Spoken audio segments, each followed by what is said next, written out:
반갑습니다. 예수는 빛교회입니다. 오늘은 응답받는 기도라는 제목으로 열왕기상 3장 1절에서 15절까지의 말씀으로 함께 은혜 나누기 원합니다. 열왕기상 3장 1절에서 15절까지의 말씀 우리 함께 은혜 나누기 원합니다. 먼저 오늘 본문 말씀 함께 봅니다. 솔로몬이 애굽의 왕 바로와 더불어 혼인 관계를 맺어 그의 딸을 맞이하고 다윗성에 데려다가 두고 자기의 왕궁과 여호와의 성전과 예루살렘 주위의 성의 공사가 끝나기를 기다리니라. 그때까지 여호와의 이름을 위하여 성전을 아직 건축하지 아니하였으므로 백성들이 산당에서 제사하며 솔로몬이 여호와를 사랑하고 그의 아버지 다윗의 법도를 행하였으나 산당에서 제사하며 분향하더라. 이에 왕이 제사하러 기브온으로 가니 거기는 상당히 큼이라. 솔로몬이 그 제단에 1,000번제를 드렸더니 기브온에서 밤에 여호와께서 솔로몬의 꿈에 나타나시니라. 하나님이 이르시되 내가 네게 무엇을 줄꼬 너는 구하라. 솔로몬이 이르되 주의 종 내 아버지 다윗이 성실과 공의와 정직한 마음으로 주와 함께 주 앞에서 행함으로 주께서 그에게 큰 은혜를 베푸셨고 주께서 또 그를 위하여 이 큰 은혜를 항상 주사 오늘과 같이 그의 자리에 앉을 아들을 그에게 주셨나이다. 나의 하나님 여호와여, 주께서 종으로 종의 아버지 다윗을 대신하여 왕이 되게 하셨사오나 종은 작은 아이라 출입할 줄을 알지 못하고 주께서 택하신 백성 가운데 있나이다. 그들은 큰 백성이라 수요가 많아서 셀 수도 없고 기록할 수도 없사오니 누가 주의 이 많은 백성을 재판할 수 있사오리이까? 듣는 마음을 종에게 주사 주의 백성을 재판하여 선악을 분별하게 하옵소서. 솔로몬이 이것을 구하매 그 말씀이 주의 마음에 든지라. 이에 하나님이 그에게 이르시되 내가 이것을 구하도다. 자기를 위하여 장수하기를 구하지 아니하며 부도 구하지 아니하며 자기 원수의 생명을 멸하기도 구하지 아니하고 오직 송사를 듣고 분별하는 지혜를 구하였으니 내가 네 말대로 하여 네게 지혜롭고 총명한 마음을 주노니 내 앞에도 너와 같은 자가 없거니와 내 뒤에도 너와 같은 자가 일어남이 없으리라. 내가 구하지 아니한 부귀와 영광도 내게 주노니 내 평생의 왕들 중에 너와 같은 자가 없을 것이라. 내가 만일 내 아버지 다윗이 행함같이 내 길로 행하며 내 법도와 명령을 지키면 내가 또 네 날을 길게 하리라. 솔로몬이 깨어보니 꿈이더라. 이에 예루살렘에 이르러 여호와의 언약궤 앞에 서서 번제와 감사의 제물을 드리고 모든 신하들을 위하여 잔치하였더라. 아멘. 수많은 위인들이 세상에 존재합니다. 그들은 뛰어난 역량으로 그리고 인격으로 사람들에게 존경받았고 영향을 끼쳤습니다. 일반인인 우리가 볼 때 그런 위인들, 영웅들을 보면 우리는 그들이 완벽한 존재인 것처럼 느껴집니다. 그러나 완벽한 존재는 세상에 그리스도 예수 외에는 있을 수 없지요. 그들 모두가 부족함이 있었고 어려움이 있었습니다.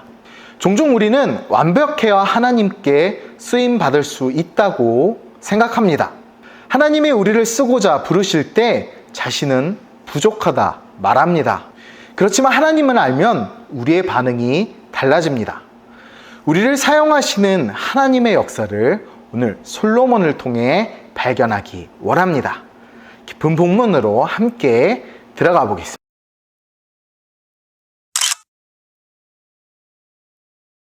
오늘 본문이 시작되는 1절에서 3절까지는 솔로몬의 정략 결혼과 성전이 없었기 때문에 불가피하게 산당에서 제사를 드렸던 당시 상황에 대해서 기록하고 있습니다.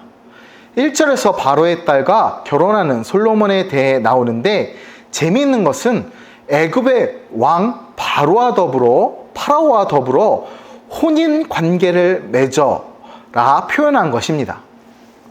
이는 사랑으로 부부의 연을 맺었다는 의미인 혼인을 하였다라는 의미가 아닌 사위가 되었다, 정략 결혼을 하였다라는 의미로 원어적 해석이 가능합니다.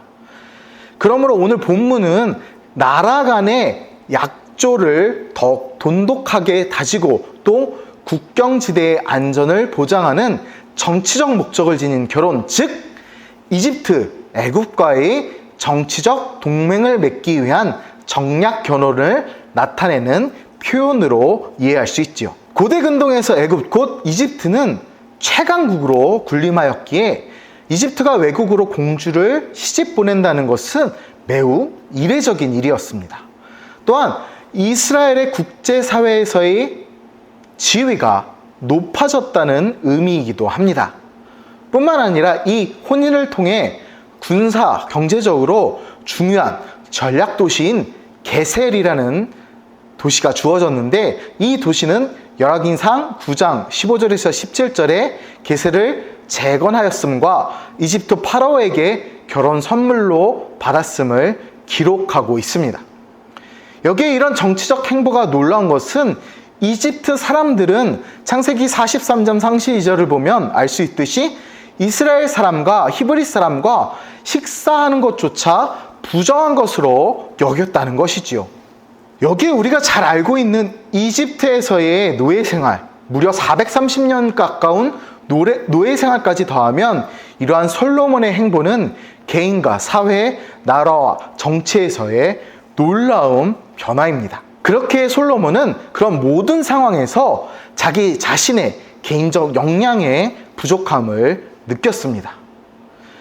그는 자신의 정치적 세력을 키우기 위해 애굽 왕 바로의 딸과 정략 결혼을 할 수밖에 없었겠지요. 이 이방 여인과의 결혼을 계기로 점점 더 많은 정략 결혼이 이루어졌습니다. 결국 후궁의 수가 700명에 이르렀고 그의 신앙적 중심이 열왕기상 11장 1절에서 3절의 기록을 보면 흔들렸다는 것을 알 수 있습니다. 또한 솔로몬은 하나님이 허물라고 명령하셨던 상당을 그냥 두고 그것에서 제사를 드렸습니다. 그가 여호와를 사랑하고 아버지 다윗의 법도를 행하였지만 결국 하나님의 명령을 어겼던 것입니다. 2절에서 이 산당에 대한 언급을 할 때 이 원어적으로 부정적 뉘앙스를 살려 해석하여 보면 그럼에도 불구하고 그 백성들이 그 산당에서 제사하였다라고 할 수 있습니다. 그리고 이 산당들은 모두 신명기적 역사관 속에서는 정죄받아야 할 타락한 장소인 것입니다. 이로 인해 이스라엘의 영적 타락을 방치하는 죄를 범하고 만 것입니다. 완벽할 줄 알았던 솔로몬, 그 역시 결국 사람일 뿐입니다.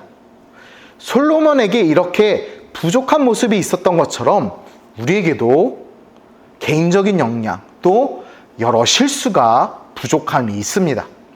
그러나 하나님은 우리의 부족함에도 불구하고 우리를 찾아오십니다. 그리고 사용하십니다.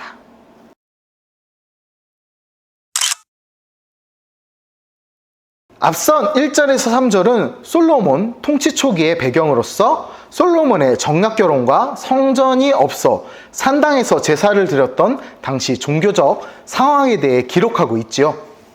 앞선 말씀에서 부정적 의미를 강조하여 혹여 솔로몬의 믿음과 지금 그의 예배 곧 제사의 의미를 부정적으로 우리가 볼 이유는 없습니다.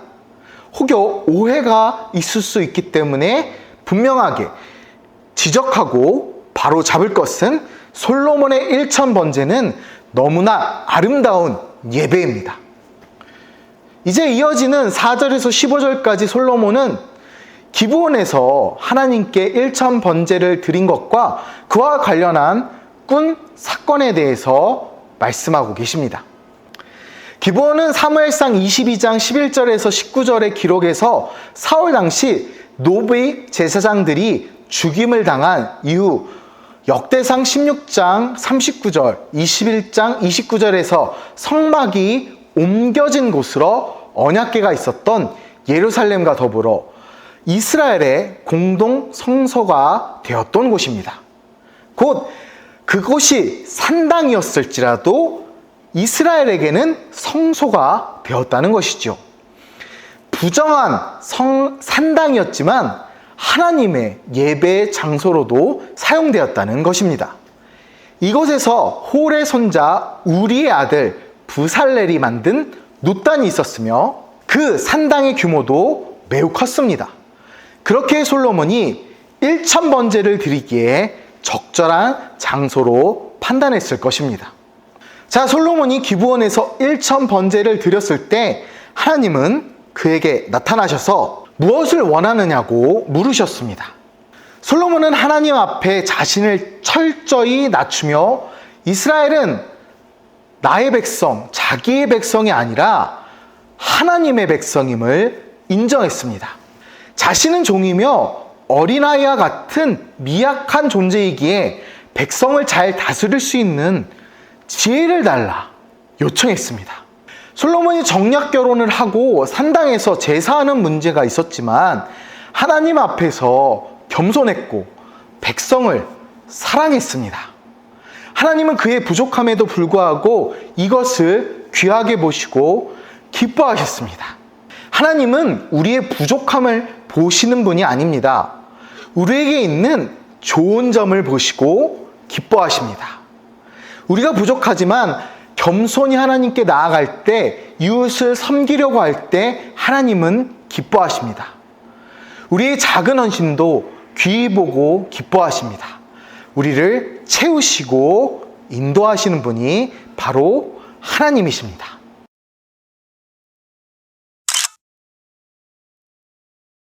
이제 9절에서 솔로몬은 선악을 분별하게 해달라 구합니다. 이것은 지혜를 구하는 기도지요. 그의 이 고백이 너무나 아름답습니다. 이에 10절에서 하나님은 그 말씀이 주의 마음에 들었다 하십니다. 이를 원어로 직역하면 그리고 그 말이 주의 눈에 좋았다입니다. 본문에서 마음으로 해석된 히브리어 원문은 눈을 의미하는 단어 아인으로 되어 있는데 이는 주께서 보시기에로도 번역할 수 있습니다. 이런 본문은 히브리적 사고에서 중심 곧 마음이 보는 현상과 밀접한 관계를 맺고 있기 때문입니다.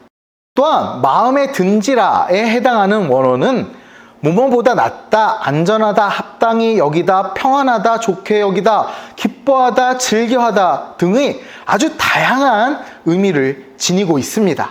모두 성경에서 동일한 단어로 쓰였습니다. 즉, 하나님이 솔로몬의 기도를 너무 좋아하셨다는 의미입니다. 그렇습니다. 하나님은 우리가 하나님의 마음에 합한 것을 구할 때 기뻐하시고 예상을 뛰어넘는 응답을 주십니다. 솔로몬은 일반적인 사람들이 드리는 자기를 위한 기도가 아닌 하나님께서 맡기신 사명을 이루기 위한 기도를 하였다는 것입니다. 바로 그것이 하나님이 기뻐하시는 기도입니다.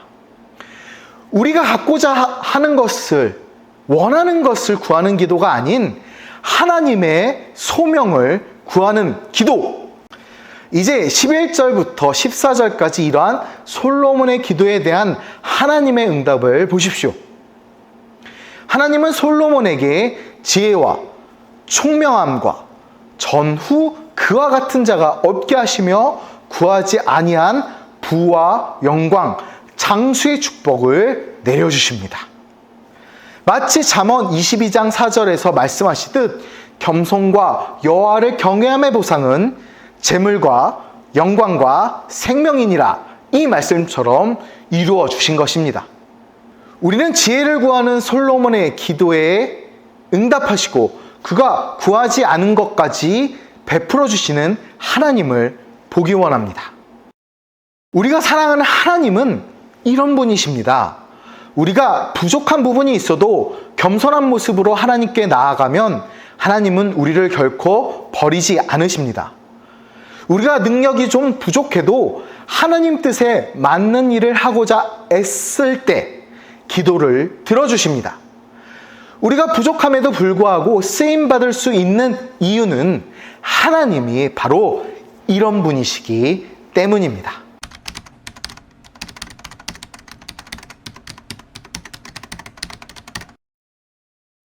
우리가 하나님께 기도하여 응답받는 것처럼 기쁜 일도 없을 것입니다. 응답받는 기도만큼 우리에게 큰 동기부여가 있을까 생각합니다. 신앙생활을 하면서 어떻게 기도 응답을 받을까요? 라는 질문 우리가 많이 하고 또 많이 하게 됩니다. 많은 사람들이 이 기도 응답을 받는 신앙생활을 하지 못합니다. 그로 인해 그들은 신앙의 확신을 갖지 못하고 신앙의 욕풍이 어려움이 조금만 불어도 흔들리고 맙니다. 마치 큰 3년간의 코로나처럼 어려움이 찾아오면 그냥 하나님을 떠나버리고 맙니다. 그렇다면 어떻게 응답받는 신앙, 응답받는 기도를 가질 수 있을까요? 그에 대한 해답이 오늘 말씀에 있습니다. 바로 솔로몬처럼 하나님의 마음에 합한 기도를 드리는 겁니다. 그렇습니다. 기도는 하나님의 마음에 합하게 드릴 때 응답받을 수 있습니다. 우리가 구하는 것, 우리가 원하는 것, 우리가 갖고 싶은 것을 기도하는 것이 아닙니다. 하나님은 하나님 마음에 합한 기도를 드리는 자에게 그 기도 내용 이상으로 풍성하게 응답하십니다. 그렇다면 하나님의 마음에 합한 기도란 무엇일까요? 바로 자기 욕심을 따라 구하지 아니하고 하나님을 위하여 하나님 중심적으로 구하는 기도가 바로 하나님 마음에 합한 기도입니다. 솔로몬은 하나님과 하나님의 백성을 위하여 지혜를 구하였을 때 그가 구한 지혜는 물론 그가 구하지 않은 부와 영광까지도 넘치도록 받았습니다. 우리도 솔로몬의 기도를 본받음으로써 기도의 응답을 받을 뿐만 아니라 넘치도록 베푸시는 하나님의 은혜를 체험하기 원합니다. 감사합니다.